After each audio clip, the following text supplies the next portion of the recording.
Kaj nam pomeni Evropa? So to koristi, ki jih imamo od nje? Dejstvo, da lahko prosto potujemo, poslujemo brez meja, študiramo v katerikoli državi članici? Je normalnost, s katero lahko slovenske ideje, talenti in izdelki dosežejo celotno celino?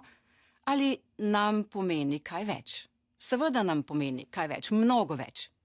Danes, na dan Evrope, na dan, ko praznujemo enotnost in mir v Evropi, je pomembno, da se zavedamo, da Evropa ni le skupek sporazumov ali gospodarskih prednosti. Evropa je obljuba miru, ki ga milijoni Evropejk in Evropejcev živijo po vojni. Je obljuba sodelovanja, ki je nastala po dolgih nesoglasjih, in obljuba po enotnosti, ki jo gojimo v naši raznolikosti. Širitev EU je nadaljevanje te evropske obljube. Ko odpiramo vrata novim članicam, ki delijo naše vrednote, si prizadevajo za reforme in gradijo močne in stabilne demokracije, našo unijo obnavljamo in krepimo. Evropska unija je namreč projekt zgrajen na skupnih vrednotah: demokraciji, pravni državi, solidarnosti, svobodi in varnosti. Te vrednote niso bile nikoli abstraktne, ampak težko pridobljene, zlasti za številčno manjše narode, kot je Slovenija, kjer smo se borili za svoj glas, za svoje dostojanstvo in prihodnost.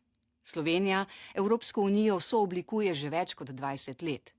Od njenega prispevka k evropskemu digitalnemu napredku do prispevanja k politikam varovanja narave in spodbujanju pravne države, pa do krepitve prisotnosti Evropske unije na Zahodnem Balkanu, je Slovenija v EU pokazala, kaj pomeni voditi načelno.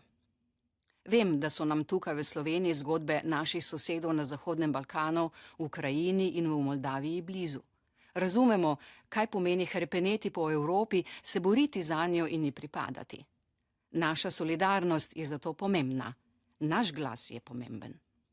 Zato vas danes na ta poseben dan vabim, da se ne vprašamo le, kaj nam Evropa daje, ampak tudi, kaj mi prispevamo Evropi. Naše ideje, naša prepričanja, našo pripravljenost, da stojimo skupaj, še posebej v težkih časih. Ker Evropa ni dokončana hiša, je živi dom, takšen, ki ga še naprej gradimo skupaj, opeko za opeko, generacijo za generacijo. In prvič v zgodovini imamo priložnost, da dosežemo združitev Evrope. Enotne, demokratične, temelječe na vrednotah. Hvala vsem za vaš prispevek k naši Evropi in srečen dan Evrope vam želim.